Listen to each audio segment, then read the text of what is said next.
Ladies and gentlemen, I'd like to call this meeting to order today for our special call board meeting here on May the 18th, 2022. And our first order today is discussion. Tadlock, did you want to do that, or you want to turn it right over to John? No, you can turn that right on over to Sheriff Beach. All right, Sheriff Beecham, I'll let you take off. All right. Well, good evening, Mr. Chairman and board members. Thank you for adding a meeting to your already busy schedule right in the middle of budget season. So with me tonight, I have Mr. Wayne Duff, sitting right to my left with L3 Harris. Good evening. Good evening, sir. Also in attendance is Mr. Greg Hunter, who is the Regional Radio System Administrator, as well as I think we have David Langford, Kyle Essex, who also use and help with the system. They all agreed to come and help answer questions, detailed questions beyond what I can answer. So if we can move, I just want to do a quick overview of what we're proposing. I know you've had the information for a while. We chose this system based on the federal engineering report. We had three options that came back as that. We chose to join the Middle Peninsula Regional Radio System based on coverage, based on interoperability, and based on cost. So this system is a UHF system. Our current system is VHF. So that is an entirely different frequency band, and everything from top to bottom will need to be replaced with this new system. Anything you can think of, dispatch, infrastructure, radios, pagers, everything. Now, the caveat is if there are agencies here that have a multi-band radio that is compatible with this, they can use those, as long as we can get them programmed. And I think what we do use is mostly, we already have some Harris portables here that are multi-band.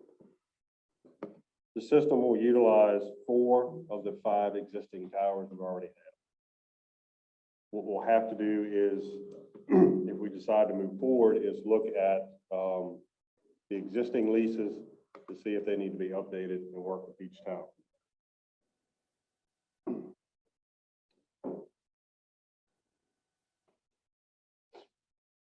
So that's just a broad overview. And anytime, just jump in with questions. Again, I know you probably have quite a few, and we'd like to get into the details of those. And any committee members, if they have questions or want to talk, I would ask them to come up as well. So I'd like to kind of open it up to questions now. What's on the board's mind? You said 4 of the 5 towers, which one would it not work on? So Wycomico Church, the one on Mount Olive, would be excluded.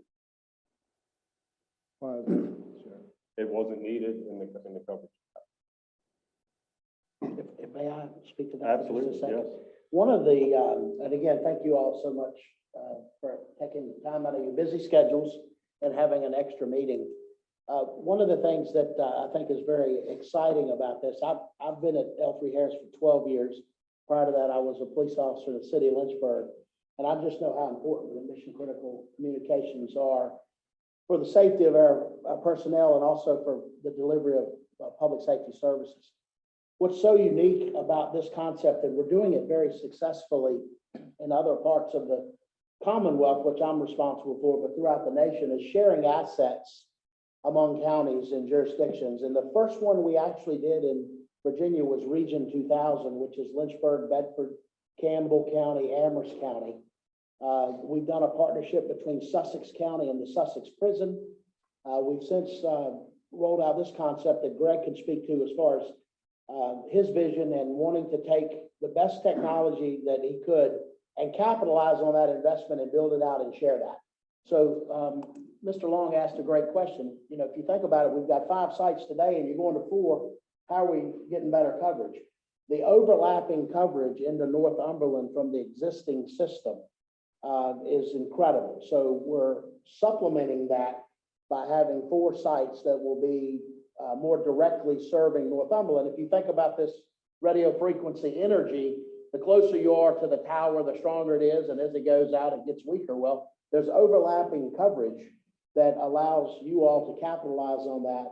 And then by tapping into what we call the core, the network switching center, the brains of the system, allows you all to share that technology and then share the cost of it, which benefits everybody. And then another important thing that the sheriff mentions, seamless interoperability.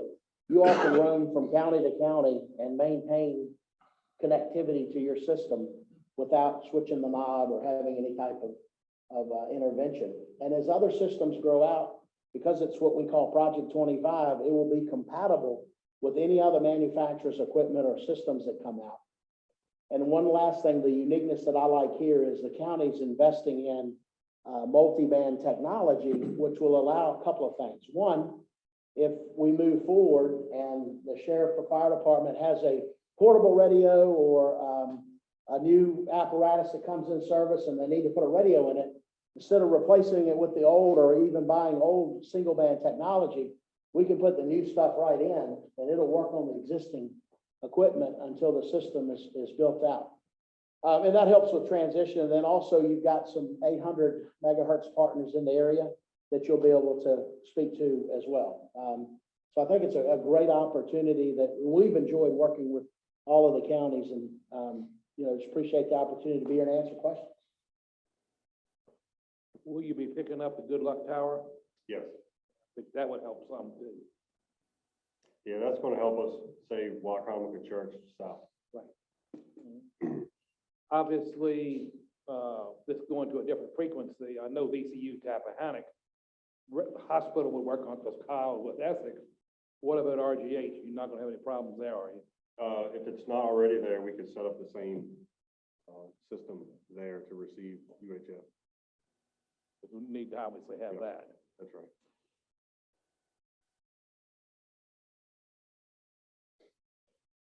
And we can talk back and forth. There is a second proposal that Lancaster was interested as well in joining the regional system. And you mentioned Good Luck. The majority of our cost savings would be with going with them. They would absorb the Good Luck Tower cost. And the other cost in there is engineering, stuff like that we talked about. Right.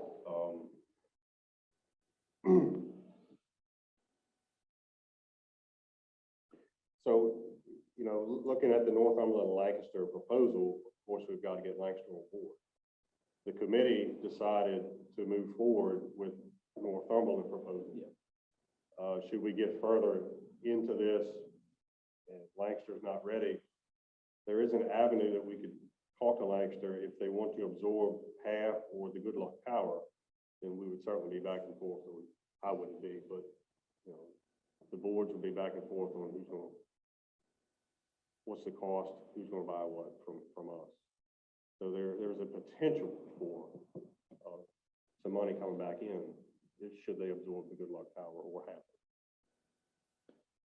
If Northumberland goes with this, but Lancaster doesn't, what about interoperability with them? So we proposed multi-band radio. Right. There would be a turn of the knob. If everybody got the same frequency, no problem, but if they don't go, then you gotta. Right, and you got to keep in mind, once you turn the knob to their frequency, you're on their radio system, so you're on their footprint. Yeah. So if we get back over here trying to talk to them and we can't make it, I don't want anybody to think that our system isn't working. Gotcha. So one other comment, if I may, Sheriff. If Lancaster doesn't do anything, the coverage from Northumberland's system and the coverage from the existing regional system provides significant overlapping coverage into Lancaster. So we would always put a gateway between the VHF system and the new regional system in Lancaster. And so your coverage footprint will allow you to go pretty much throughout Lancaster and still talk back to dispatch and also talk to the Lancaster folks as long as they're within their coverage footprint. So there's a way to bridge those two until they decide what they want to do.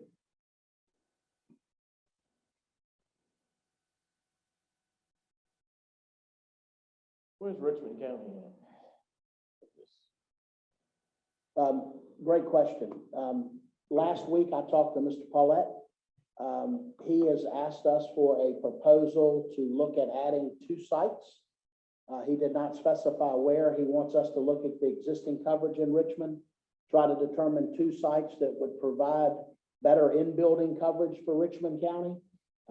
Our engineering team is in the process of looking at that now, which if they were to move forward with that as part of the regional system, that's only going to even further enhance the coverage into Northumberland as well as into Lancaster.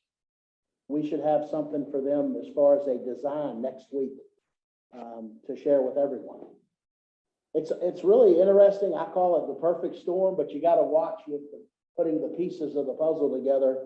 And if we coordinate the best that we can without, spending a lot of extra time, it works out best.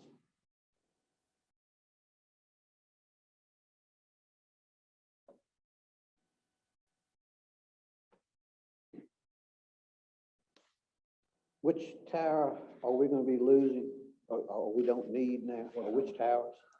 This is, Wycomico Church. It's on Mount Olive Road. Yeah, that one, okay, that's one you don't need, okay. And we look at using that one, and not Good Luck, just didn't give the coverage, and mostly for law enforcement, because that's a Kilmarnock Fire and Rescue District in Bluff Point.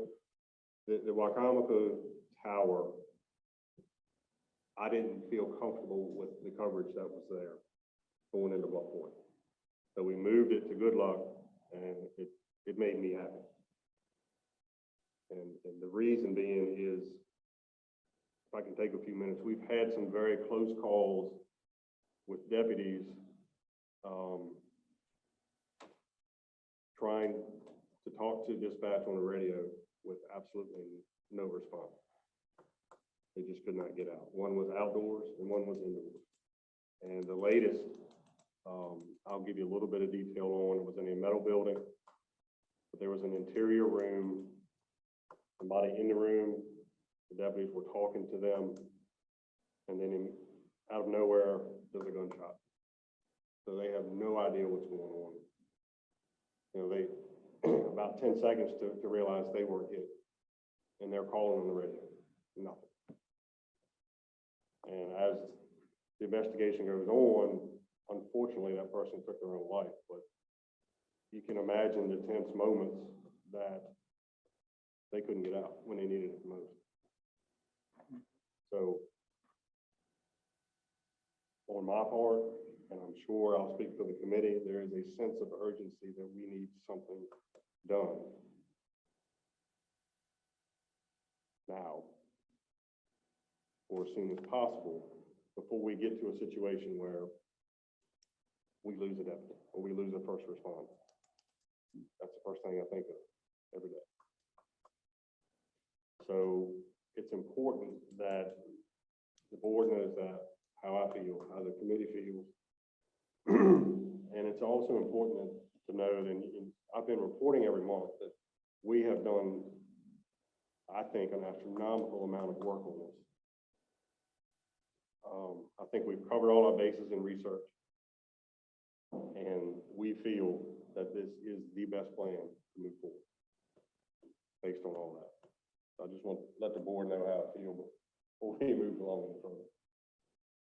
So, All right, even down in these low necks, you still have service down in there, as you drop down into the gullies.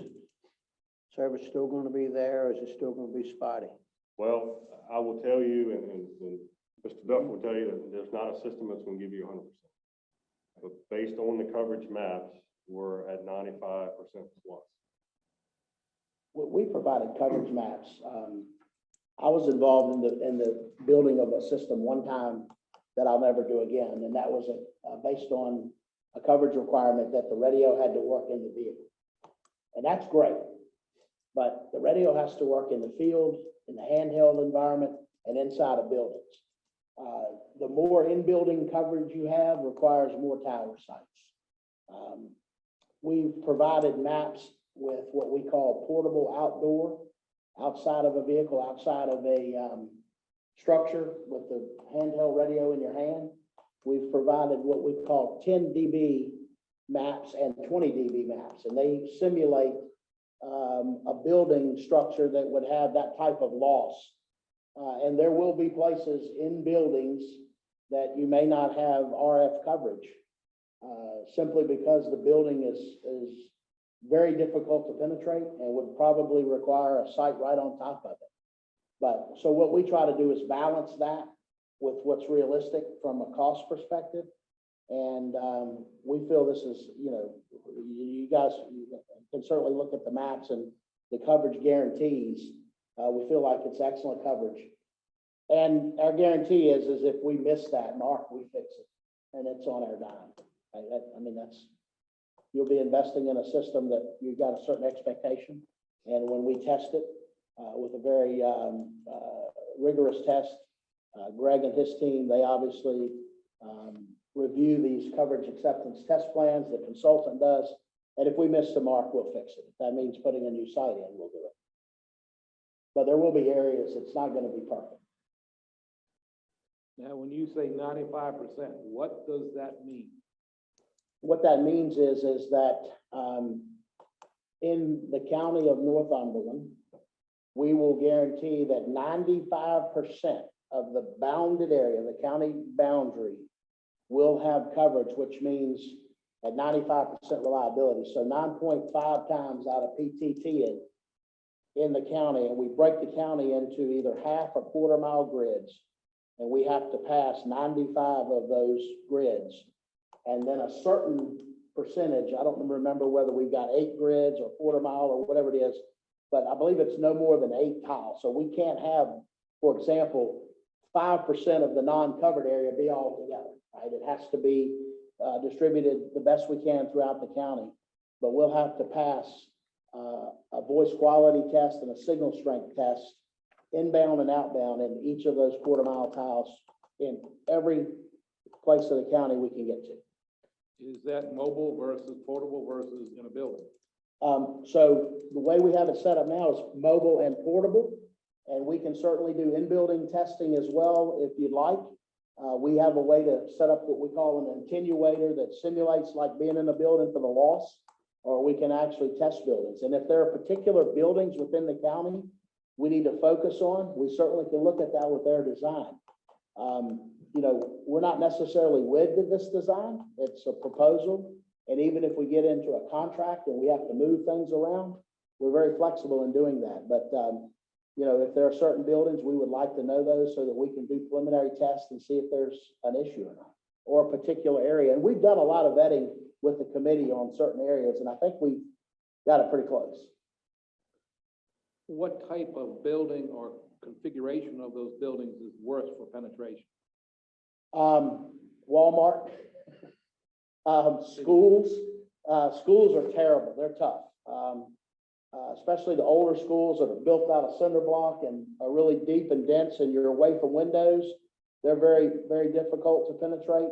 Residential and what we call light structure is anything 8 dB, less 4 dB. So you're going to be fine there, but they're good. There could be some of those, I call them tough ones, that we can look at. The other thing that your system comes with, and I don't want to get too technical, but I think it's important to realize, and some of our customers and the committee and can speak to it. So let's say, for example, you have a school that is really, really difficult to penetrate coverage-wise. Your system comes with our push-to-talk application that is going to be on the first responders' radios. So they'll actually be able to talk back to the system from the radio using Wi-Fi in the school. All included, right? So if a school's got Wi-Fi, most of them do, and we have one of those buildings that's really difficult to penetrate with RF coverage, you can utilize that Wi-Fi to talk back out. And we're doing that in Powhatan County. And I'll give a quick example. We identified 19 buildings in Powhatan that we said they're going to probably need some type of in-building enhancement. We call them BDAs, or bidirectional amplification systems, to go inside. So you've got antennas in the building. They, for 19 buildings, they set aside 1.6 million as a contingency for that. We passed a lot of those buildings because you really don't know till you get in it. You can guesstimate, estimate, but the ones we didn't pass had Wi-Fi. So they were able to reutilize that money. and utilize the Wi-Fi. Now, the Wi-Fi is not, it's only reliable as the Wi-Fi is, right? Somewhat similar to the RF situation, it's only reliable as much coverage as you have. So this supplements that. So you'll actually be getting more opportunity to have coverage without having to invest a lot more money. Well, if schools are a problem, I can tell you as a first responder, my nightmare is the school shooting mass casualties.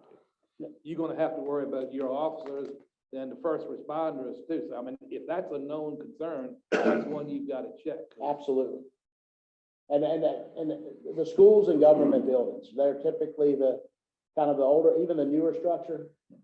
Government buildings are a little bit tougher to penetrate, less windows. But we would absolutely want to test that and then, certainly demonstrate this Wi-Fi capability in the radios. It's not something, you would have that capability on a smartphone device or whatnot, but having that inside of the schools.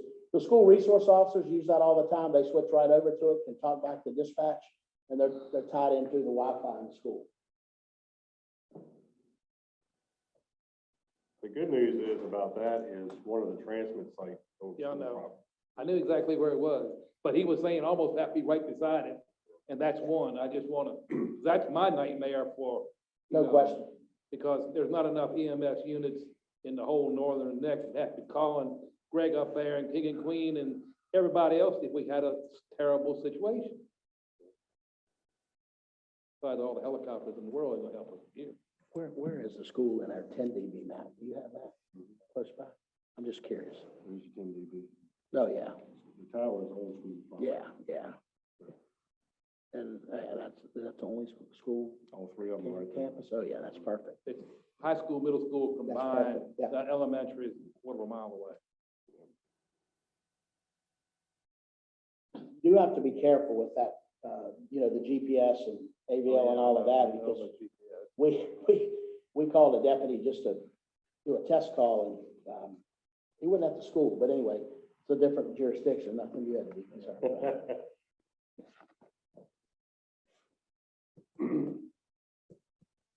I have a couple of questions, Chairman. Go ahead, anytime you want. First thing, I guess, time frame. You said, Johnny said, something urgent needed. If we signed a contract today, when would it be up and running? We've got an 18-month schedule. 18 months. Yeah, now that probably can be pulled in a little bit because we don't have a lot of, right now, we've got 2 new shelters in the proposal. A little bit of dirt and shovel and concrete work. There's a possibility we may need to add a shelter at Surprise Hill. Right now, you're sharing a shelter with the Navy. So we would need to look at that, but we've got a price set aside for that if we need to go that route. But unfortunately, these take some time to put these in, but we've got an That's 18 what I mean, the month dirt work would be the minor part of the time frame. Right. You get that, but equipment, how easy is that to get right now? Is it like everything else? No, so, actually, we're experiencing a little bit of trouble with some of the third-party products with supply chain.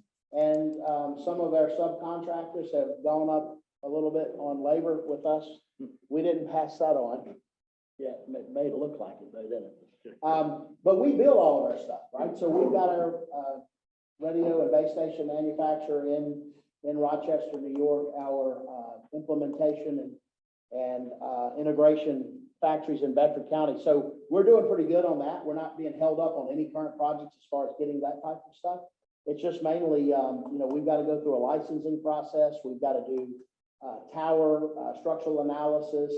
There's a lot of footwork that's going on we're doing it collaboratively, the county team and L3 Harris team together and Greg's team to get a lot of that done. But working through the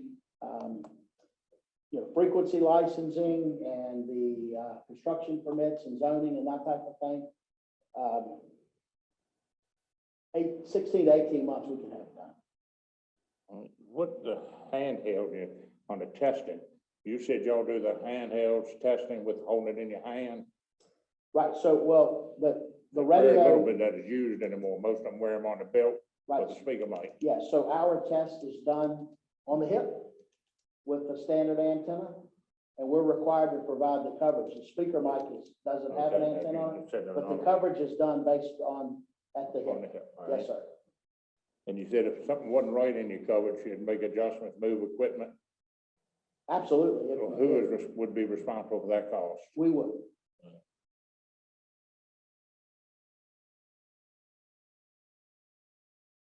And the last question for right now.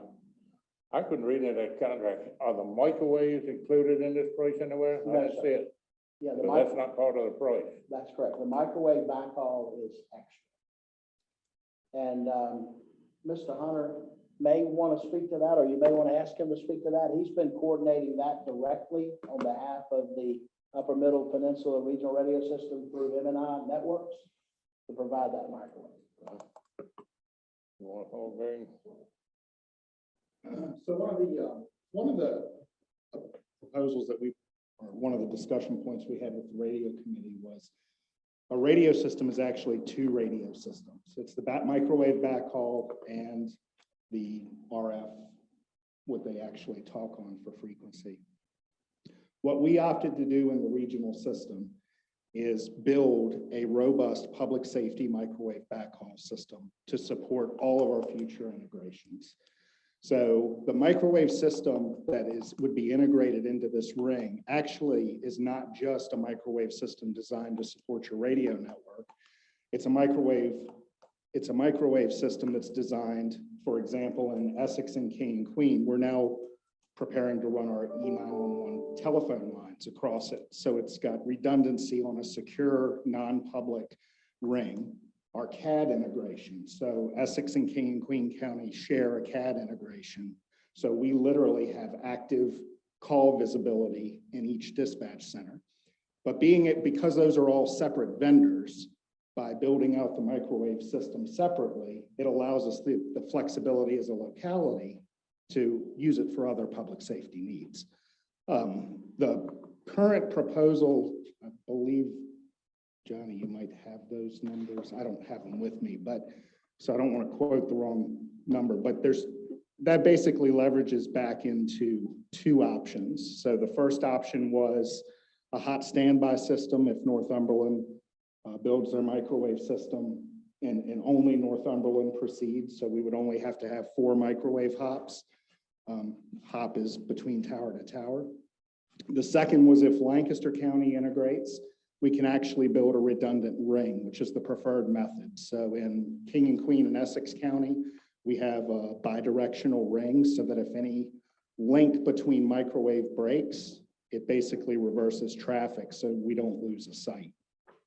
And now that Matthews County has integrated into the system, the ring would essentially tie basically from Essex County all the way through Northumberland, through Lancaster County, back to Matthews County, and then back into Lower King and Queen County. So you would actually have a very robust path with multiple breakpoints.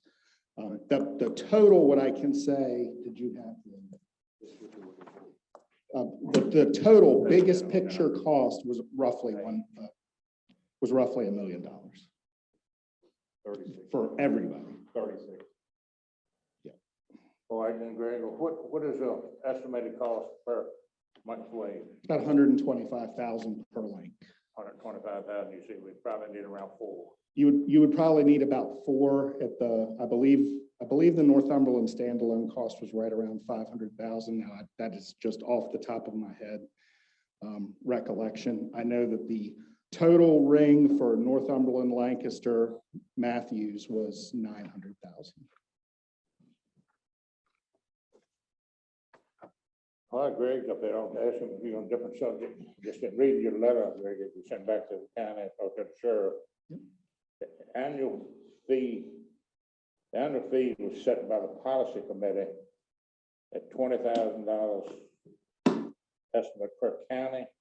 Or is that per site after the second year on? Second year on is per county. So the partnership agreement, to speak just briefly to the whole vision of this project from the level that's important to you guys as board members, as the board, was to share those costs of the long-term operation, but to have buy-in and integrate and support the system. So there's a $20,000 per site buy-in during installation. Right. And then your ongoing cost was 20,000. What that money is intended to do is it supports the system staff.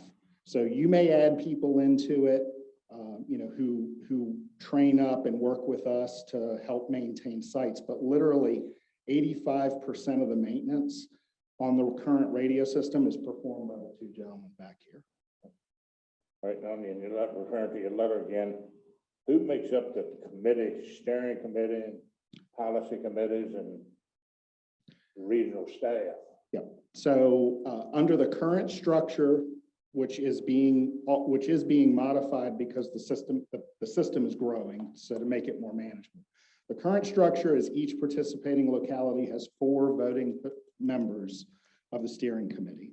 It's the county administrator, the emergency services coordinator, the sheriff, and a member at large, whoever the board appoints. Is that each one of those from each county? Each one of those from each county. The committee has recently taken action to reduce it to 2 members, which the county would appoint.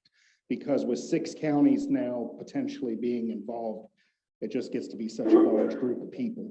So they're moving forward. I would anticipate there will be 2 voting members on the steering committee. Then each county is responsible for identifying a day-to-day point of contact. So for example, Kyle's the day-to-day point of contact in Essex County. David's the day-to-day kind of the technician level work. And then I manage the system. Is the policy committee the same group? The policy committee is the same group, the oversight and policy committee. And there's a subcommittees which that policy committee can appoint. So the subcommittees can be, there's a law enforcement working group where the sheriffs get together. They talk about sharing encryption keys, things like that. Fire and rescue can get together to talk about, any issues for operability or The regional staff, The regional staff is the appointed, but under the current situation, it's the appointed technician. how many from each county? 1, Just one. yes. That's just the point of contact to Right. make it manageable. It's totally driven by the committee though. So I will share with you a brief, not to take it over, but Matthews County, one of their big decisions in joining our system versus joining York County was they actually get a say and they get to come to the table and participate in the discussions. They don't have to listen to the radio system manager of you have to do this. That's all I have right now, Mr. Chairman. All right. Anyone else have more questions? What about the towers as far as possible leases? Where is that? That's gonna have to be done, or is that, what's any legwork been done toward that? No, so we'll have to review the leases, to see what they say. Yeah. And we'll have to probably modify those with, we need more space on on each tower, except for Surprise Hill, we don't have a lease there, of course. It depends on the height and the equipment going on, and how much space we need, how much ground space we need. If we need shelters, we're talking 12 by 12, 12 by 16, 8 by 8. No, I think I've got 12 by 16. So you're looking at a 12 by 16 footprint on the ground versus if we have a radio cabinet there, that's much smaller. So we're gonna have to work with the tower owners to see what they're gonna allow. The conversion, say this, we go with this system. Obviously, we're at 2 different frequencies would be the current frequency to that. How does that conversion happen seamlessly? Nothing will ever be seamless I know, and that's why I perfect. asked. However, the manner in which the county and the committee is going about it is really exciting. We will be able to maintain, it's actually better if you're going from one frequency to another, because you're not sharing frequencies and having to reduce capacity. So we'll have your legacy system in operation and your new system built out, both in parallel, until we're ready to cut over. We'll have the radios installed in all of the vehicles and apparatus. We'll have all of the handheld radios distributed and programmed with both the current system and the new system. So, training can be done, personnel can get familiar with the, radios, both in the mobile vehicles, apparatus and the handhelds. And then literally when we're ready to go from the existing system to the new, we'll have the telecommunicators switch to the new console. The users, however we plan it, whether it be everybody cut over, or we cut over in groups, we have them turn to the new system on the radio and they're talking on the new system. If we were to have an issue, if we were to have a huge problem, and we need to revert back to the legacy system, as we're starting the rollout and cut over, we have that capability of doing so. And then once everything is cut over and ready to go, then we would decommission the existing system. And I'm not sure, I'd have to look, are we utilizing keeping any of the VHF overlay tied in with paging? Do you remember off the top? Greg shaking his head, no. I don't think we Is are. he raising it? No? Okay, yeah. So in some cases, and we would have that overlay kept, but everything will then be P25 phase 2 digital, utilizing less frequencies with more talk capacity. And we're able to have both systems running at the same time until we get cut over. And it's much better than what we would call an absolute hard cutover, or if you're sharing frequencies, and today we're gonna have to take away half your capacity to put it up on the new system. So it actually works better switching frequencies. And you're getting out of VHF. You're going into a frequency band that's has less noise floor, less interference, and going from conventional to trunk, and digital, you'll get away from a lot of that scratchiness as well. Wouldn't this project benefit Richmond County big time? Yes, so yeah, absolutely. It benefits everybody. As we put up another site that's close to a county line, absolutely it helps. If they invest in a couple of sites, that's going to increase your coverage as well, because they're all in the same system. And what's really unique about it, I use the analogy a lot about your cell phone. As users, we really don't care what tower we're on, right? As long as it works. And our deputies and firefighters and EMTs shouldn't matter as long as it works. So there will be times that if Richmond builds these two sites, and that's the other thing, depending on how we do it, we could look at that and say, wait a minute, we can rearrange some things here. And again, like you said, if you signed a contract with L3 Harris today for this, and we had Richmond adding sites and we needed to take away a site here or make some changes, share some costs, we're certainly flexible to be able to do that. A lot of moving pieces. We want to make sure that you all, and then everyone else that's joining the regional system, gets the best for their investment. So yes, to answer your question, it will benefit them. I don't mind helping Richmond County, but not at our taxpayers' I expense. understand. Yeah, no, I totally understand. And that may be a discussion, that needs to be had with them as well, because when you look at the coverage maps, it's helping everybody.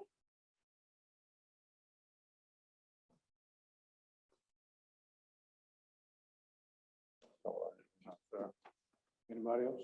Yeah, I have a question. This is for the two of y'all or Greg. As far as the ownership of the new mobiles and portables, what has been the practice in the current jurisdiction? As far as who owns them, Yeah, and maintains them? okay. Greg's sitting up, he probably has a little more operational. He does, especially for here. So in both actually,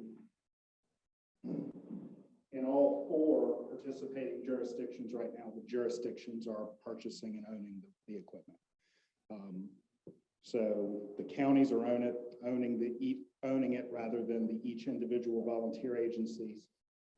That allows us to manage the maintenance on them easier. We do regular, again, the staff does regular and frequent firmware updates, tuning, adjusting, all of that to those subscribers. I do know that was one of the issues that was identified in the federal report, but we do those firmware updates. When L3 Harris releases something new, we reach out and we touch the radios. So everything is maintained up to date. We don't have to have a service tech come in. That's the regional benefit, I think, throughout is we can provide that local level service to take care of that day-to-day stuff. Do you want to talk a little bit about how difficult it is to get a radio on the system, which is different from open systems that somebody can go out and purchase a Yeah, so, radio? and so one of the challenges that it was a change, change, right? But what the system actually gives you is a level of security. It's a closed system. So you have to have permission. I can't just purchase a radio off of eBay, program it in, and turn it on in the system. There's actually 2 steps. The radio has to be programmed, it has to be authorized, and then in the system, we have to turn the radio on in the system. If you lose a radio, we turn it off instantly. If a radio is stolen, we turn it off instantly. If there's an emergency and the dispatcher is having trouble from the system, we can locate that radio, open it up and listen, if needed from a safety to try to help identify it. So system level controls are shared throughout the region. Plus, by being partners, it tells us where it's affiliating. So I steal a radio in Heathville and it's showing up on a radio tower in Newtown, Virginia. I can at least get me into the areas to where that radio is to either relocate it. Generally, the practice is shut it down and we replace it through insurance. Once it's shut down, it's termed bricked. It cannot be reopened unless it comes back to the factory. That's important when we talk about encryption and security for law enforcement. But to your point, Mr. Tomlin, I've already spoken with Wayne. RGH will be integrated, but we have AES level encryption for patient care communications. We don't use the HERE system anymore. We use a level of security to transmit to the hospital private HIPAA patient-related information that nobody can hear unless they have that security key. And that's a major benefit for our citizens. That ensures their privacy. You can't do that on the HERE system. Since you mentioned it here, by going to UHF, what about the public always likes scanners? Are they going to be able to scan this frequency? So the answer is yes and no. Okay. There are very expensive scanners on the market. They are more expensive. They can scan the frequencies. If the channel is encrypted, they cannot hear it. But on the open, if they purchase those expensive scanners, they could. Now, expensive is nowadays relative. What would you say is an expensive I scanner? believe those scanners are probably, well, the equivalent of the pager were probably $700, $800, $900. Okay, that's expensive. Yeah. I was just curious because you would know how people love to listen to scanners. And it was a problem we faced in King and Queen. I think Essex faced it as well. There's people who want to hear.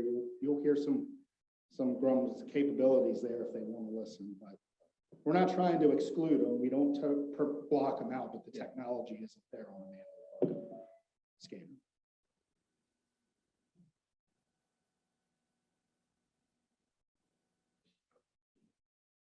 Anything else? I've got one more, but I'll let everybody else answer. Yeah. Just anybody, just speak up. What is it? I've seen nice pictures here, but about 6, 7, 8 years ago, I saw some nice pictures then too. And I remember hearing 95% coverage. Will this give us 95% coverage? Absolutely. And if it doesn't, we'll make it fixed. So it does.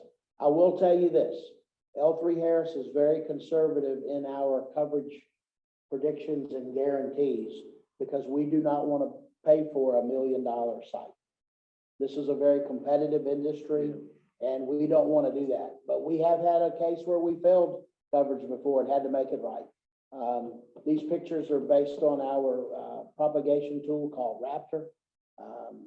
It's conservative. Your coverage will be better than it shows, and it'll be better than the 95% guarantee, just because we are conservative and don't want to have to eat a tower site if we can help it. Because I remember the other one, the coverage is reversed. That's A whole lot less. That's unacceptable. That's unacceptable. And if I can add to that, the coverage map in L3 Harris proposal meets or exceeds the coverage map that was in the federal engineering report. Yeah. So you've got some backup there that this is going to do what it says it's going to do. I don't like to get burnt twice. The, yeah, Yeah. the day that, I'm unable to stand before you all and state with certainty what our guarantees are and what we'll do to fix it, the day I can't do that's the last day I work in this job. I spent 25 years doing what our public safety servants do today. And, I would never be able to live with myself. But like I said, this is a passion of mine personally because of what I used to do. And, I've been in situations where I pushed to talk and couldn't get out, and that's unacceptable. Okay, the only other thing I would offer is you get the strength in numbers for that coverage guarantee. I mean, I would dispel any rumor. I know there were earlier rumors, but in the King and Queen Essex system, we held them accountable to that standard. We have a great working relationship. I will stand here publicly and say, yeah, there were some tiles that Greg Hunter was not going to sign off on until it was fixed. There were some, line by line. Northumberland County from the system gets that same level of support and commitment. You're not only buying a system, but the staff and that system staff where you're investing that 20,000 is an extra set of eyes in addition to the consultant, in addition to the staff you have local, because we've been through the game, salesman's here, but we've been through the game with them. So we know what to hold them accountable to. So that's just a, Because if I remember, you are a taxpayer or were a taxpayer from Northumberland County. absolutely. Yes, sir. So I want to protect you as a taxpayer too.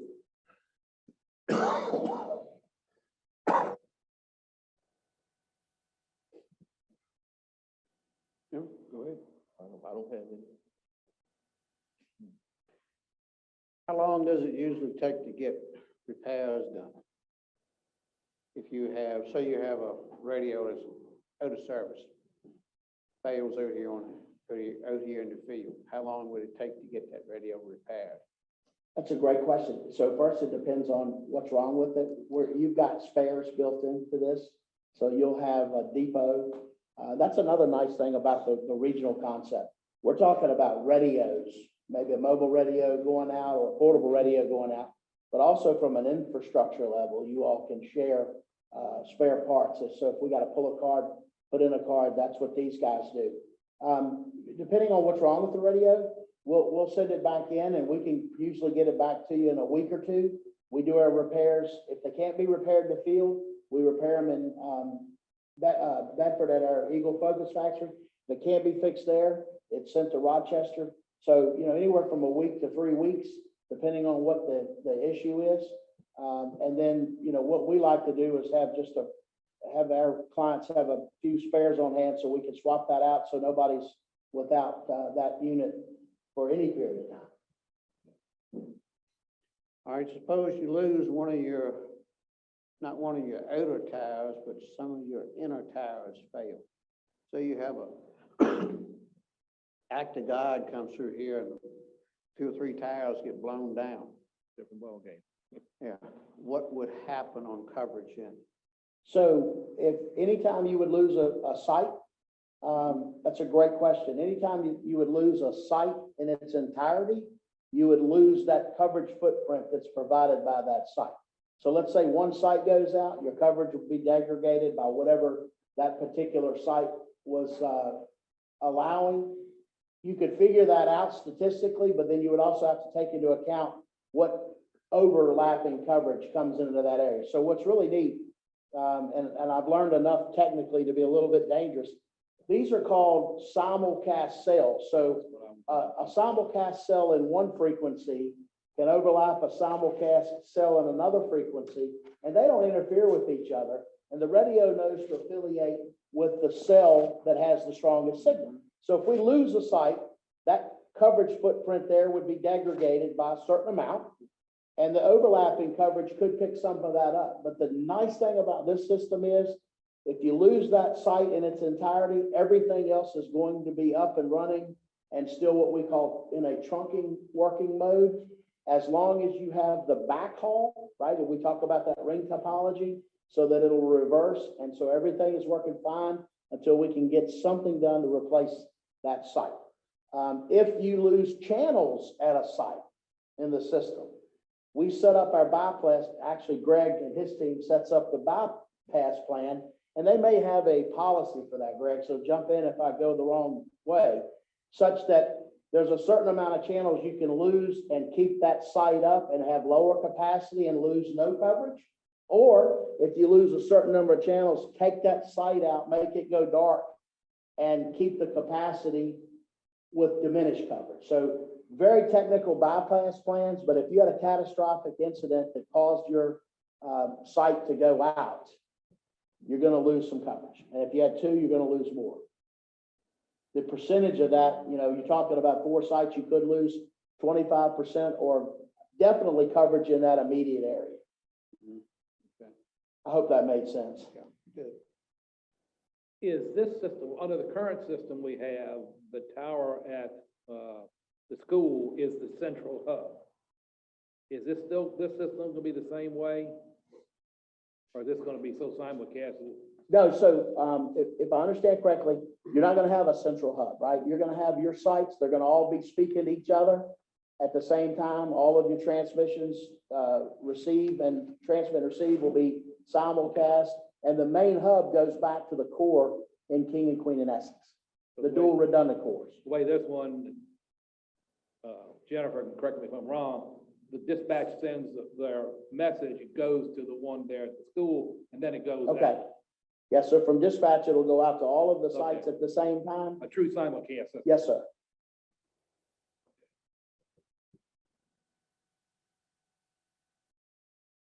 Redundancy, just one thing that wasn't touched. In the system, every dispatch center has the capability to have each other's exact dispatch console within the system. So by design for that catastrophic, if there was a bombing, I mean, I tried to think of, if the sheriff's office dispatch center was destroyed, the sheriff could literally send a dispatcher to, if Lancaster joins, but to Lancaster, to Richmond County, to King and Queen. It's a simple, they log on just like they normally do, and they have their normal radio channels, and it's the exact same identical console that would be in Northumberland. And if I may speak to that, we actually, in a terrible time when we had the pandemic, and we're still involved in that, we actually did that with our other regional systems where we could have one dispatch center be for exposure and some non-exposure, and try to keep the segregation there, at least during the time period that they're still capable of working, but not going to be around one another. We've been able to do that, and I don't know that I 100% recommend it, but we've even had in smaller places people dispatching from home on what we call a VPI or VIP. VPN. Yeah, well, a VPI console through a VPN. Okay. Actually doing it from the kitchen table because of resources, yeah. VPN to a VIP, which is just a software limited capacity console. In the event Lancaster, if someone goes in and Lancaster goes in, because right now, as the sheriff mentioned, down the lower end of the county, down Bluff Point Way, you're also not, cell phone will go to the sheriff's office in Lancaster County 9 times out of 10. With them, if both counties are on the same system, how simple would it be for dispatch between counties to get the information between themselves? As same as if it's one system. Okay. I mean, absolutely the same as if it's one system. Do they share, do they say, they flip a screen, or what are they, what's the mechanics of it? Greg, as far as setting it up, I mean, you could, I don't know how you have it set up regionally, where you're gonna have your own GUI on your dispatch console, but you're gonna have mutual aid talk groups, and then the capability of having everybody else's stuff if you need it. Yeah, there's a, so under the current, you have your locality's home screens, fire rescue screens. Then there's an interoperability screen that has the primary talk groups. But to that same point, even at the home dispatcher, it can be configured, like in King and Queen and Essex. It's That's what I was literally thinking, yeah. a drop-down menu of the dispatcher can just simply click Essex and boom, the display shows up. And if I understood it right, because what I was thinking you were talking about was if like a user was in those areas talking back, the talk group works throughout the entire Yeah. system, so. But I was thinking more of a dispatch. Okay. Just like you always have King and Queen, the Northumberland and Lancaster have a lot of Absolutely.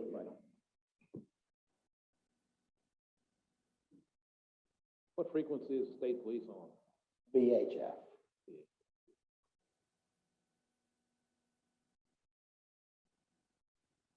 So I can speak to that. Go ahead, very high frequency. So Virginia State Police operates on the STAR system. We currently have the ComLink Rios integrated to the system. So we have system level capacity on the ComLink. So ComLink or the Rios, there's different versions. State Police had an initiative where they were installing those in every single dispatch center in the Commonwealth. That's an internet-based system. That's still an option for you to have your own standalone here, but the system itself has it. It's tied to a talk group. So therefore our dispatchers don't have to mess with that ComLink system at all. They simply make a patch like they do on a normal day, and they're talking to state police. And we're working in final discussions with state police to actually integrate hard control stations into the system. Now that the system will be potentially 6 counties, we may have direct paths of talking directly on stars through those patches. One of the reasons there isn't more interop with the STAR system, unfortunately, is there's limited capacity with the STAR system and VHF. So when you're creating these patches, you're taking up capacity, working it through Rios like he has. It's set up in case they need it. And there's much more capacity actually on your system than it would be tying up a division on a talk pad.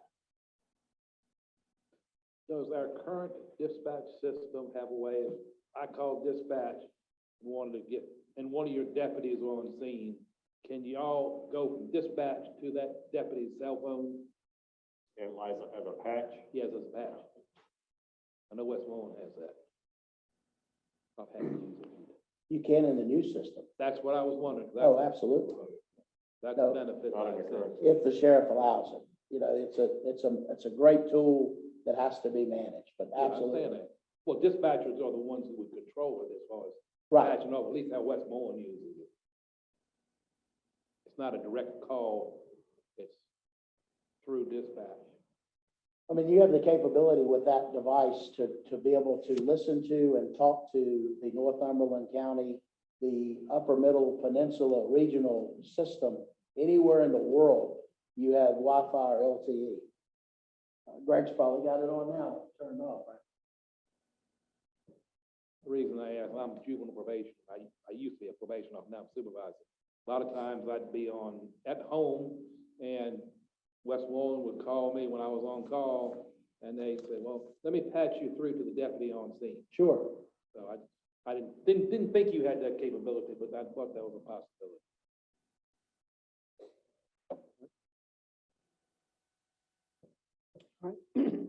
Anyone else have any questions? Briefly touch on the Beyond. The, Beyond, do you have it on? You want to show it at all or not? You want to, anybody got it on? They can show it on the phone?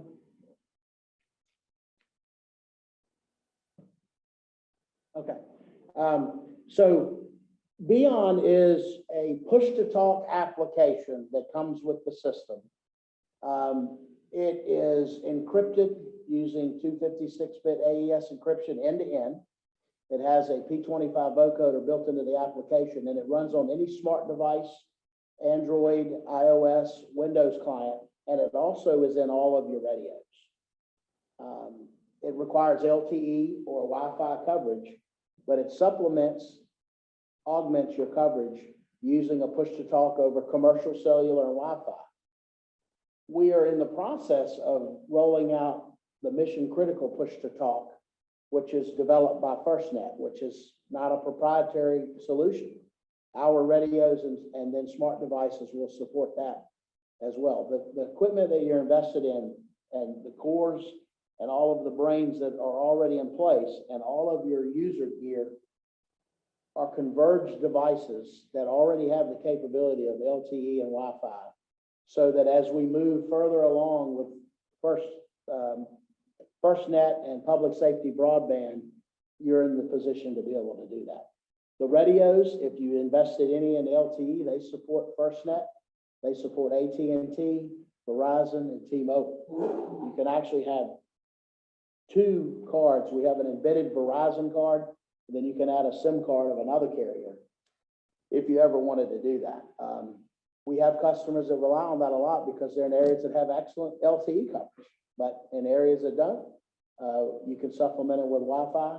And then, of course, you're relying mostly on your land mobile radio RF system.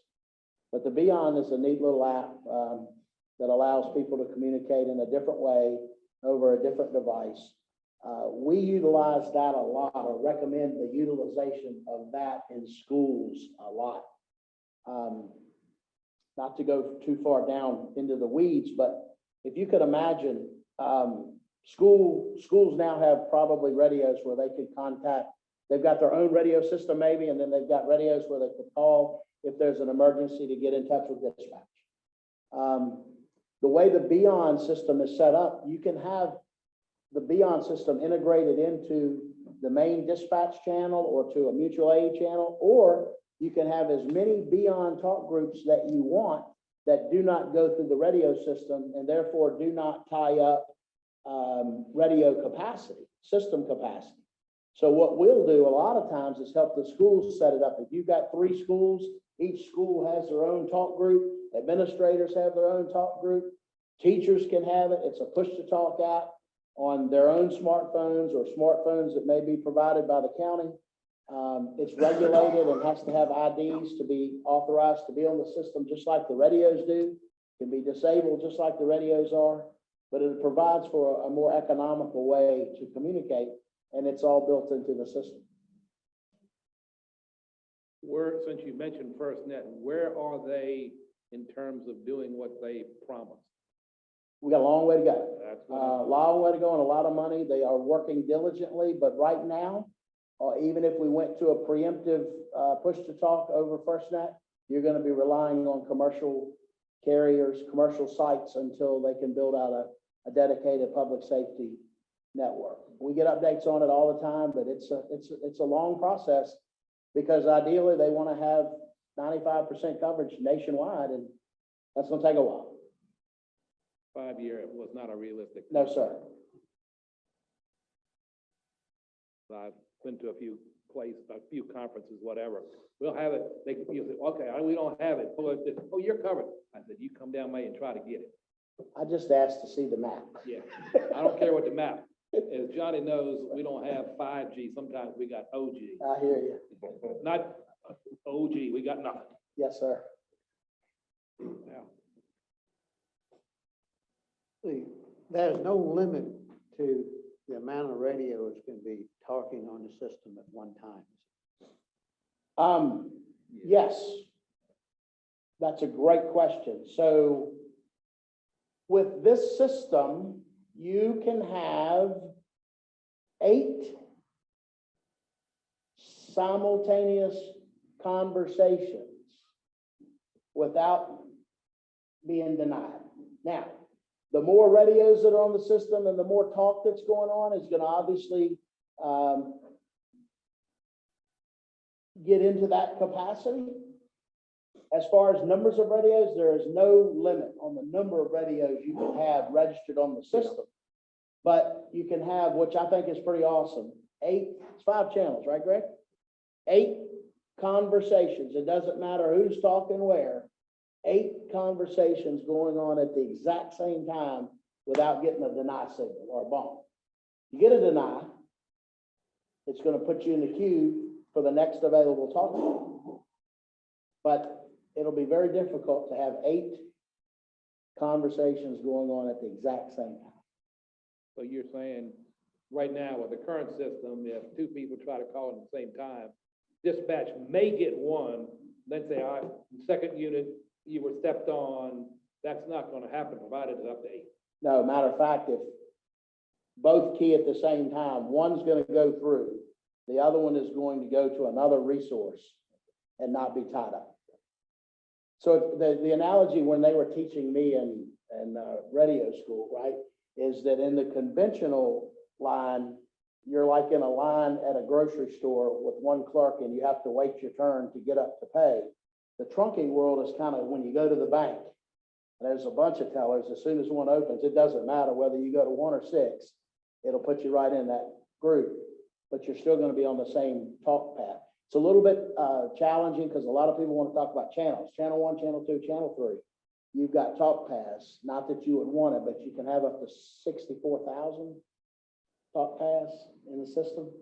I don't know how many talk paths you guys have, but you got a bunch. You got a bunch, yeah. Only that many people in the county. Well, and you have like on the radios, you're going to have an A, B, C, D switch on the top, 16 knob changes. So you could theoretically have 64 different places to go to without having to change systems on the radio. We like to try to keep it simple. The KISS principle. Keep it simple, stupid.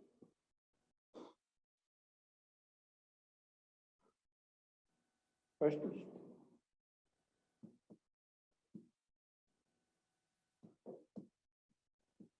Staff have any questions?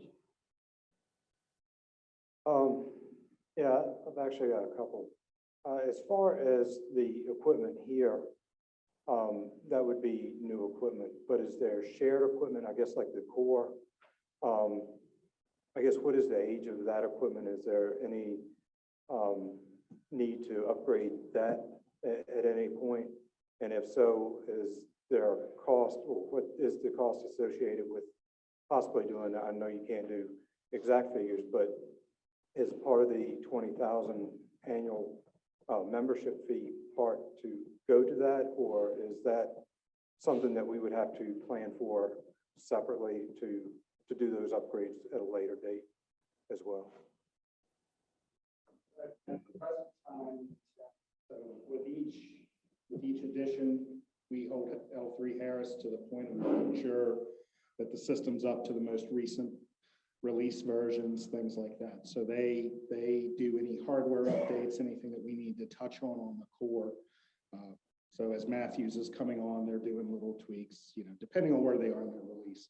And then, yes, that's the premise of the buy-in cost, and then just the annual, because that actual hardware is based on a 10 or 15-year replacement cycle. And that's just to contribute to the shared asset, to that shared asset. Obviously, there's components of that in King and Queen and Essex that are not really the core. The core is some computer servers. I mean, literally, that's what they are, is there's some computer servers. So at present, there's more than adequate capability to replace the hardware. And Mr. Tadlock, to further add to that, as long as you're under a maintenance agreement, and it's, I think, very affordable maintenance agreement, because most of the maintenance costs are in labor, and Greg's team's providing most of that. But as long as you're on a maintenance contract, we're required to fix anything that breaks. If it's broken, we'll go N-1 in revs to be able to support it in software. If something has to be replaced or a software upgrade has to be made, and it's greater than the N-1, then it would require a piece of hardware replacement, whenever that is. We try to keep up with that. Greg mentioned the tweaks. He calls them tweaks.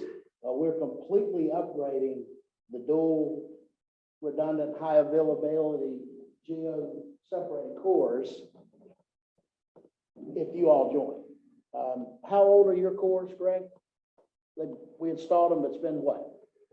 4 years. It's IP-based equipment, it's computer equipment. So as part of this add-on, we're upgrading those cores to the most current versions of what we have to be able to accommodate the further growth. So actually, you'll be going in with the new core. And I guess the other question I had is more geared to procurement. I know this is a regional system, but is this something that has been cooperatively procured, or, because I know we've just gotten this estimate off this proposal here, but I'm not sure if that's something we need to go out for bids on, or receive the proposals on. So there are a couple of procurement avenues. One is you can procure the equipment off of the existing regional system contract. The other is a sole source justification. I will tell you that this has been competed very vigorously based on the prices that the region has, the system, and that what we have moving forward. And you could do that on a sole source justification, because to join the system, even though it's open standards, to join it this way, we have to be able to do that.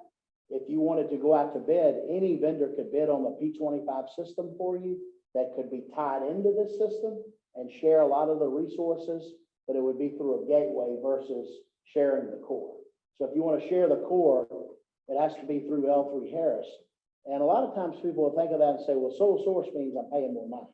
If I go out and compete it, I'm going to get the best price. If you would actually go out, and I think it's been studied, you would end up having to invest in more sites and infrastructure to achieve the coverage that you'd be getting here.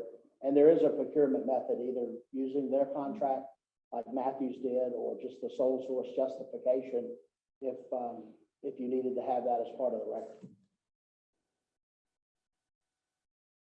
Thank you, Mr. Chairman. That's all I have. All right. Any board members have any other questions? L3 Harris is the actual corporation, the total corporation for the radio. Yes, sir.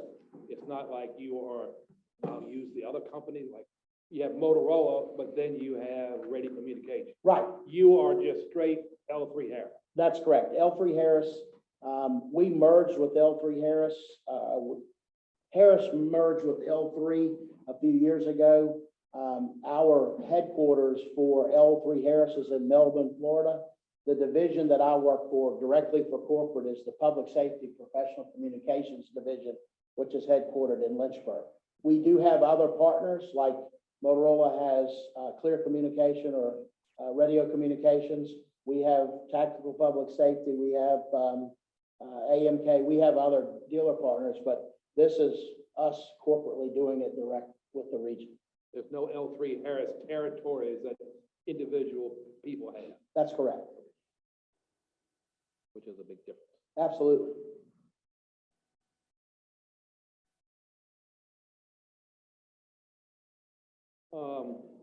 If the county went with the system but didn't go with the microwave, but wanted to add microwave later, what would that do for the system? Wouldn't work. So basically, add microwave now. Yes, sir. Absolutely. You could have, you just wouldn't have connectivity. Gotcha. It wouldn't work. Yeah. Gotta add, 'cause if it wasn't part of this, No, absolutely. Yeah. And you know, so again, to complement the region, having people that have this type of knowledge and that can go and help procure these things directly. If I went with M&I, and I'll be glad to take that responsibility for you, they'll give me a price. I'll mark it up 25% because we have to manage the installation. And the way the team's doing it, is you're buying it direct from them and saving money. But that's why we didn't include a quote for microwave.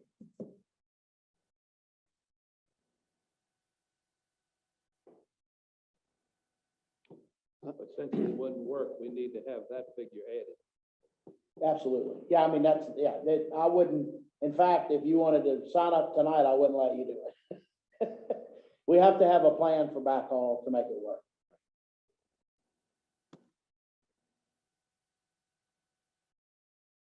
Jimmy? I would like to see, Sheriff reach out to Richmond County and, see what tower sites that they may be looking at. See if it's something that we could work out together on a tower site. I remember at one time, they may have needed a tower site in the Haynesville area. I met with Mr. Quick, just to brief you on that, about 2 weeks ago, so not to take. So they've asked for an analysis from L3 Harris on what would provide them, so recommendations on all of their sites. They're not specifically looking at X site or Y site at this point. The three areas that we discussed in that meeting was covering the Upper Newland area, where they're currently having, there's some issues on the upper Newland, Westmoreland line. It's just, that's the fringe.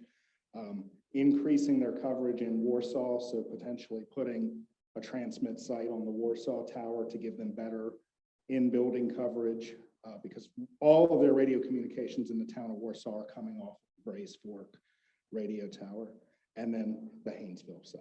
So looking at a site at Village or Haynesville. So those are the three targeted areas we discussed, but we're waiting on Elk.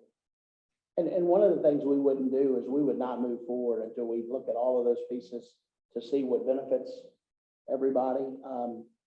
And even if we did move forward and then they came along, we could certainly make adjustments. Because again, this is awesome, but it's a little bit complex in that you've got different folks looking at it at different times. And, you know, if I move this chess piece over here, that's going to benefit me greatly. But if I wait 2 years to do it, it's not going to benefit for a while. So we'll look at all of that for sure.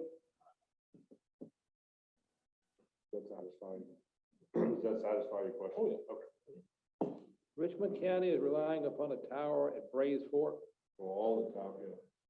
They don't have a RF site in the county. What coverage do they have in Richmond County off the tower site? You know what, Greg, you may know that better than me. I don't know. 94%?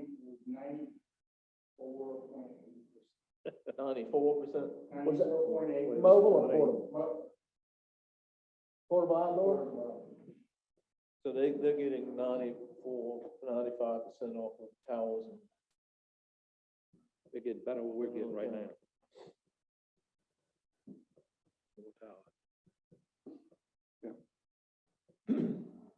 Jim, you have anything? No. Brian, you got anything else? All right. Any other comments from y'all? I just again want to reiterate my appreciation for you all taking the time. This is an important project. I commend you all for doing the due diligence. I commend the committee. Big decision, big project, big investment, and you all are doing it the right way. So thanks for your time this evening. I got one more question. Yes, sir. Both Sheriff and yourself. Then this is the best recommendation based upon yourselves, and this follows the federal engineering recommendation also. Well, federal didn't make a recommendation. They gave us 3 options. Right. With potential cost and coverage. Right. It was up to us to pick an option that we wanted. But this is one of their recommended options. Well, this is one of the options that we supplied to them we wanted to look at. They are independent, Oh, I know. not opinionated. I know. They, Well, we got them. they're like, this is what we did for y'all. This is what, and you know, they answered questions for us. But this is the best route, and I remember exactly what you said. 18 months ago, you wanted the best bang for the taxpayer. That's right. We took that to heart. The committee believes that this is the best bang for the buck today and 15 years from now. I don't want to do this every 6 years or so. I don't want to do it again. I can tell you that. No. It'll be somebody else. Me too. I would also like to thank the board again. Reach out to me or through Luttrell, whatever you want the committee to do next. If there's anything, because we've completed what the board wants. So we're kind of at a standstill unless the board wants something else. My question is then, obviously you said you don't want us to sign a contract tonight. What needs to get to a point of a possible contract signature? So I I mean, think, what pieces do we need to look at the towers as far as doing that? well, I think in my opinion, you all would need to decide if you want to move forward with a joint contract or standalone, and if that changes, we amend the contract Joint with, with Lancaster. good luck with that. But, I right. mean, it'd be nice to do it, but we know Lancaster's always a little bit different. I don't know. Maybe keep trying. Well, there is a cost savings. That's why they're not part of the regional jail. It's also. And I know that's in your wheelhouse. Savings is good. How long? Bang the buck. It is. How long are we gonna wait? It's my question. What discussions have you had with Lancaster County yourself, Sheriff? I've talked to, Chief Smith several times. If I'm saying this right, their board gave him permission to pursue further talks with L3 Harris and potentially set aside some money. I don't remember the exact amount. Could be as much as $3 million. So I won't go as far as say it was allocated, but it's set aside.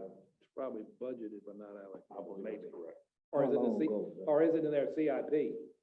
It's CIP Gotcha. last month. Last month. Yes, sir. The request I had based on the meeting that Lancaster had, the board meeting last month, they approved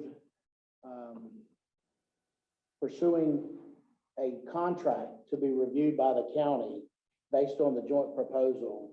And the funding amount that was discussed, whether it was included in the CIP, I'm not sure, or whether it was, budgeted, was 3.2 million. And that's based off of the updated proposal with them having 4 sites of responsibility and Northumberland having 3.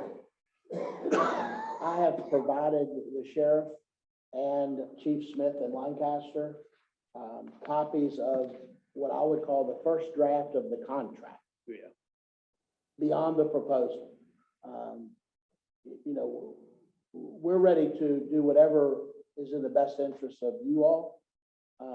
And the timeline, I would like to get things locked in sooner than later because of the fluctuation of costs, but I think it's going to come down to, do you want to look at executing something jointly, or do you want to move forward with a standalone, and if things change, we modify that? All right, if we decided to go alone because Lancaster may, and I'm putting that in quotes, for purposes of discussion, if they were to drag on, if we went alone, but then they came in afterwards, what difference would we look at our contract versus them coming in a modification? So as we discussed before, with Matt, and I mentioned this to the sheriff, that would depend on the timeline.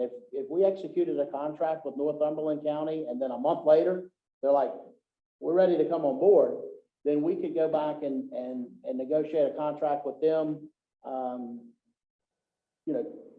amend the contract so that funds would transfer. If we get way down the road working with you all, and then they would need to invest in that 4th site, the Good Luck site. And that would be something they would have to do with you all.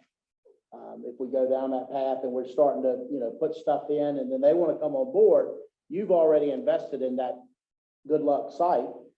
They're going to benefit from it tremendously. So there would have to be some type of a partnership done there between the 2 counties.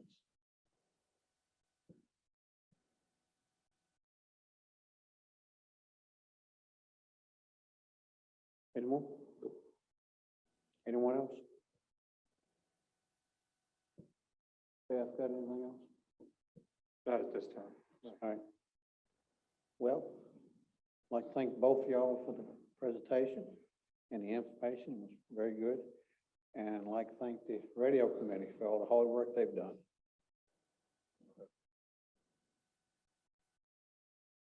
I guess the board will have to ponder over this a little bit. Strategize, I don't know, whatever.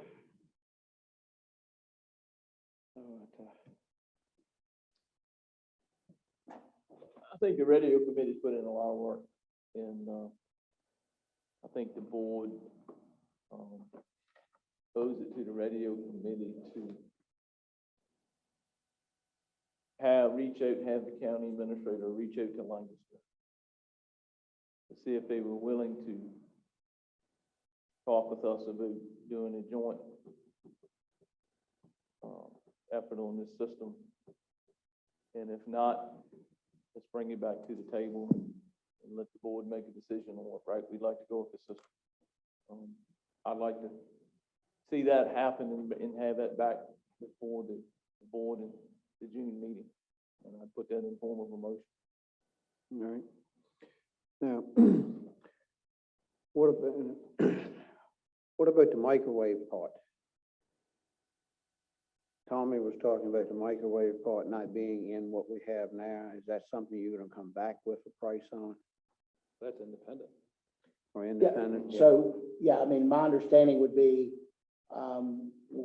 we being the team would solidify through M&I Network. Not, again, it wouldn't be through us, but what that final price would be based on which route you want to take, right? Because there's two different designs for the microwave paths based on doing it alone or going in together. All right. So for example, let's say the counties decide, we're ready to move forward, we're going full steam ahead, both of us in, then Greg would get a finalized total cost for the microwave that would be divided between the counties based on the number of hops. And a hop is what? About 100 to 125,000, all in. All right. I got a motion. Do I have a second? State the motion again to me, whatever it's done. I'd like for Luttrell to reach out to Lancaster County to see if they would be interested in doing a joint effort in this system with us and bring that information back to the June board meeting, and we'll take it from there. I'm not ready to go to that point yet. I think we need to have some more board discussion on this matter and thinking, I mean, see if this is the way we want to go. There's some other options out there. And I think we had some more discussion before. And one thing, like I say, going like there's too many ifs in there. If Lancaster goes, it's this price. If Lancaster doesn't go, it's another price. And it's just, I'm not ready to move in that direction. I'm ready to keep moving on this, but not in that direction to commit to anything to. The Lancaster, I mean, Lancaster might say yes, and we decide no. or vice Well, versa. I'm not saying commit. I'm just seeing if there is an interest. And that would kind of get us in, whether we go that way, we don't. That's up to us, this board. So you're looking for just to see if they're interested in doing anything. Right. But what about a time frame with them? They'd have to come on board. If we decide to go with this, they'd have to meet our time frame. So they say they're interested, but they're gonna put it off for another year or two. Then we know the direction we gotta go in. We're gonna have to go with a standalone contract. And to me, that's why I wanna know that information. Mhm.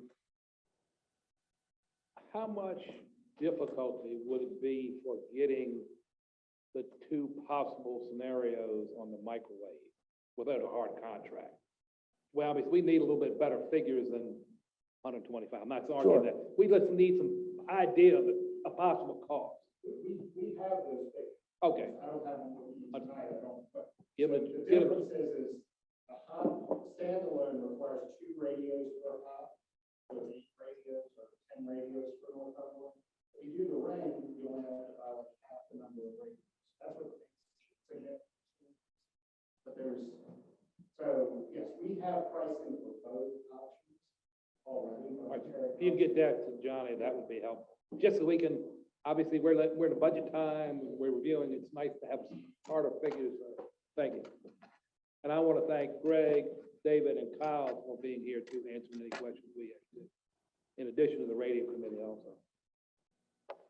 We still have a motion on the floor. Yeah, we got a motion on the floor. All right, any other comment on the motion? If not, all those in favor say aye. Aye. All right, You ask for opposers? all those Opposed. against? I ain't got around to you yet. I was wondering when he was going to do it. Huh? I was wondering when he was going to Yeah, we're do gonna do it. Yeah, I was gonna do it. I mean, then the next thing, everybody's talking about all this, has anybody had any idea where the money's coming from to pay it? Has anybody thought about that? That's more discussion. That's discussion we gotta have along Yeah. with what we need to discuss. We More have a whole importantly, lot of If you discussion. go to it, how do you pay for it? Exactly, that's what I say, where's the money coming from to pay for it? I can pay for it from I somewhere. think we're moving in a way. Okay. It's the first time we've ever gone a road this way during anything. It is. All right, That's all. Well, I thank y'all for coming. Thank you. Thank you for the Thank you. information, and thank all of the staff here. And all the information was, useful. Thank you, So sir. we'll have to set some dates to have some more discussion on this. So, we may have to get you back. Oh, I love it here. So anytime I'll be glad. All right. Thank you. Where do you live, by the way? Lynchburg? Got a long way to go back. College with some people in Lynchburg. Oh, yes. Yeah. Which is the best way to go back to Lynchburg? I have no idea. Because so many different ways you can go, Yeah. 64, You know- 63, down, whatever. I'll tell you what's amazing, and I still utilize the GPS. I come 64 or 29 to 64, I go back 360 to 460. That's what I was wondering. I went to Lynchburg. There's no good way to go. No, there isn't. Okay, I was just curious. Good job, sir. Oh, thank you. Wouldn't have gotten far. Thank you. Thank you. You got a long distance. Thank you. y'all. All right, thank y'all.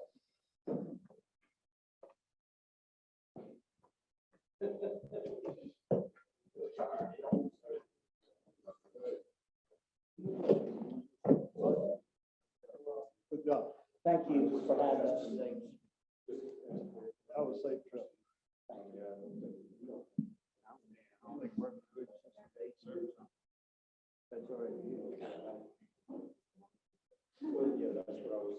What is the range? Why the tracks that we hope that discussed this?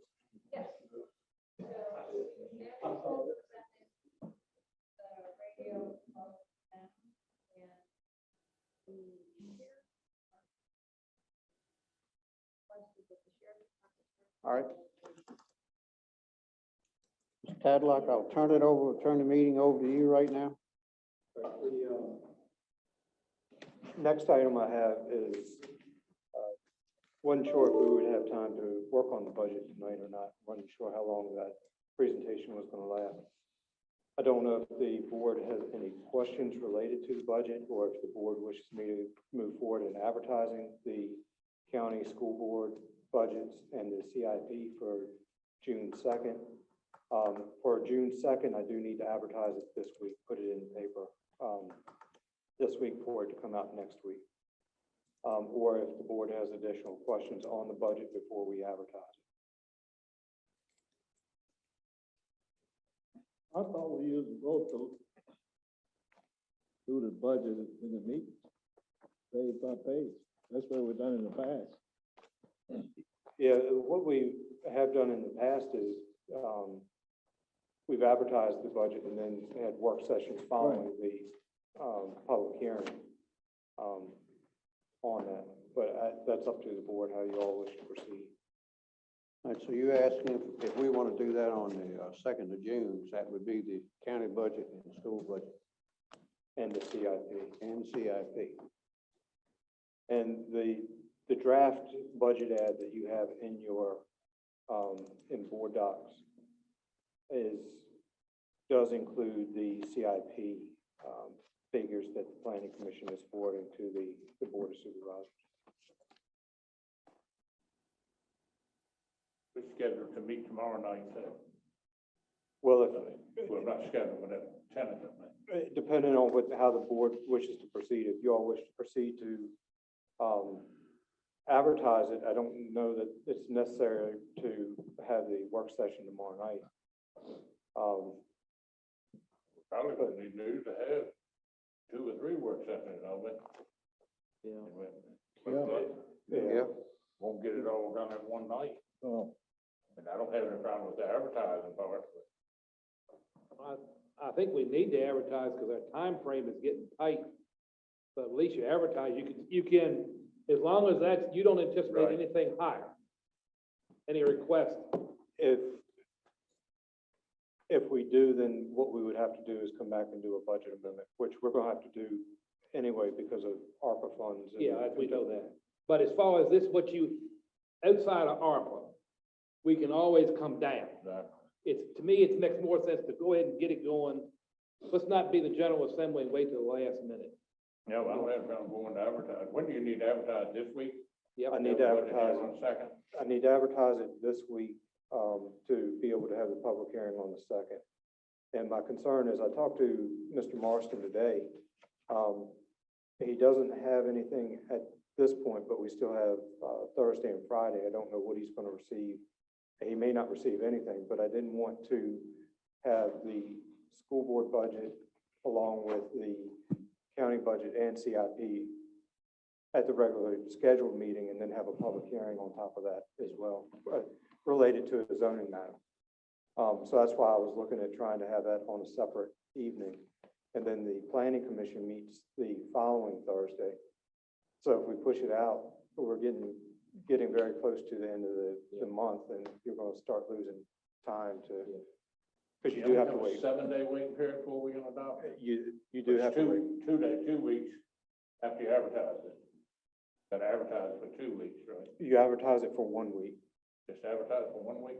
You just have to advertise it for 1 week and then have the public hearing, but then you have to wait another week before you can take any action on it. Can we set up some, work sessions, some days where we can do some work sessions on? We usually do about 3, right? Depends.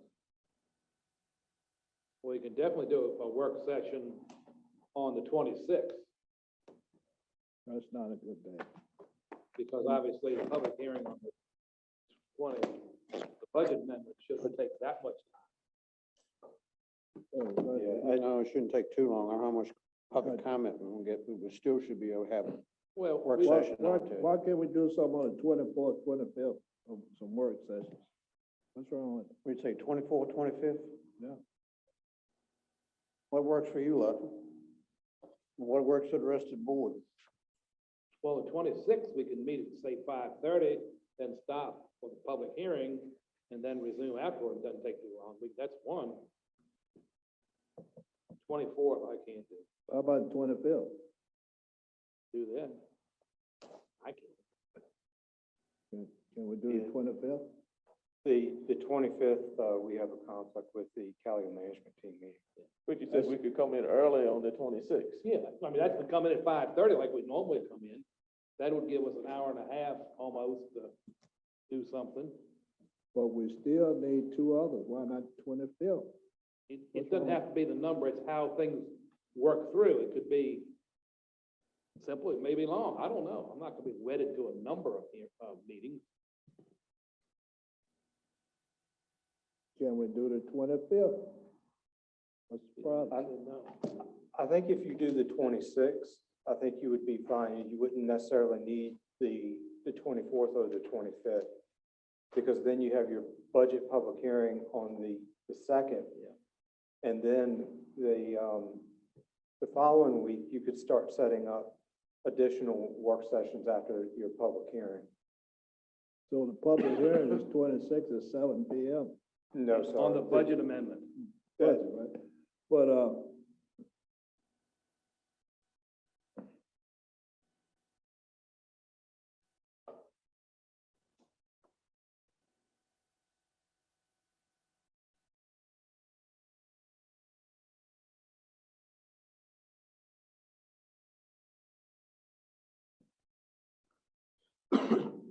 So you want to meet at 5:30 on the 26th, Works for me.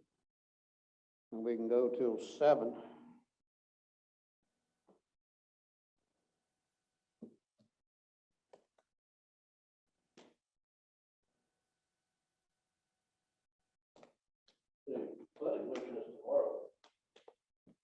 Planning Commission tomorrow, here. That's 26th already. Yeah, the 19th, that's off the table at this point for tomorrow. No, you said you just on 7 on the 26th. No, we got a public hearing on the 26th public at hearing 7, at 7. and we could meet prior to that. Yeah.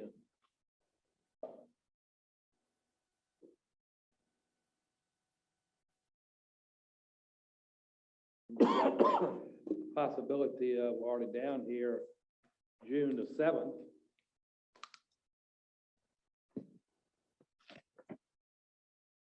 Can't adopt the budget, but All right, does everybody want to meet on the 26th at 5:30?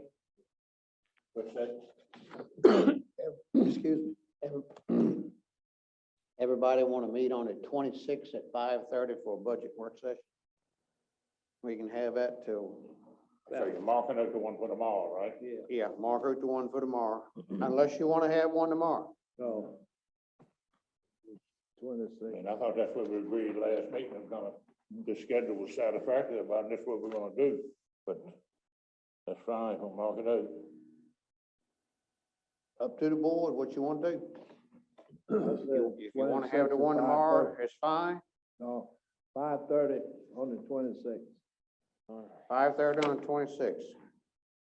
Is that all right for everybody? All right, now, Luttrell, your next one you want is you want to have a meeting at 6:02, which would be your, public hearing on the budget in school and the, CIP? Correct. Yes, sir. What date? June 2nd. June the 2nd, and you Right. want that 7 p.m.? That's typically when we have our public All hearing. right, well, we're gonna try to keep it the same. Okay, We'll do another June the work session 2nd, at 5:30 right? then. Yeah, we can do that. And Good. that's the next thing, if you want to work, like Drew said, another work session.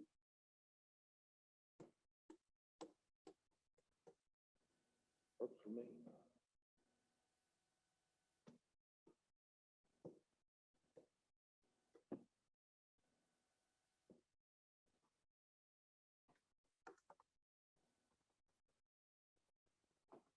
We gonna do another work session that day? Works for me. Okay. Sounds good to me.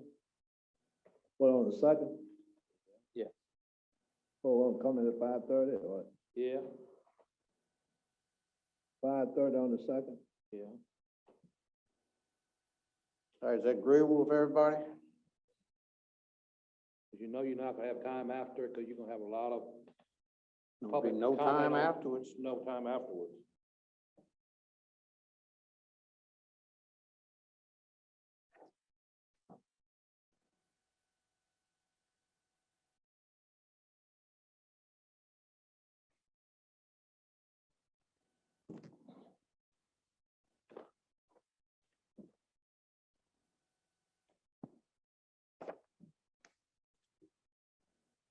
All right. What else you need, Mr. Tadlock? Would you all like to meet on the 7th at 5:30? 7th? It's the Tuesday before the board meeting. Regular board meeting. Big three. Okay. 7th? June the 7th, Yeah, we can't adopt at that meeting, but, I mean, if there's, 5:30? Yeah. And you want, what do you want? Excuse. So June the 7th, June 7th at 5:30. 5:30. And you want a, budget work session on that? Yeah. Good to know. I'm showing that, Oh, that would be, Wetlands, wetlands. I don't know what it's called, but his isn't gonna be till 7:30, right? but, okay, yeah. So ours would be at 5:30, so we should be okay. All right. What else you need, Luttrell? Why don't we just wait until the regular board meeting, to decide how many more meetings we might need.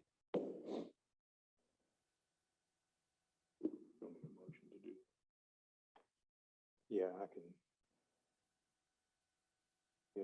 Get a motion. I know what kind of motion you need to advertise. Yes, sir.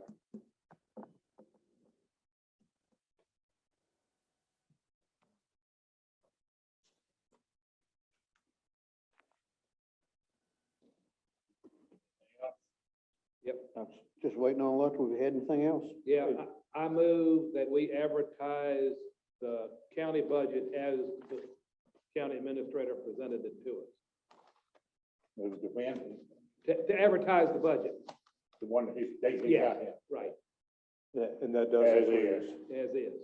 With the updated CIP, Yeah. and there was, some information that I, updated as far as it was a couple $1,000s, for some of the departments. But I'll update that and we'll get that posted on the webpage and, to you all as well.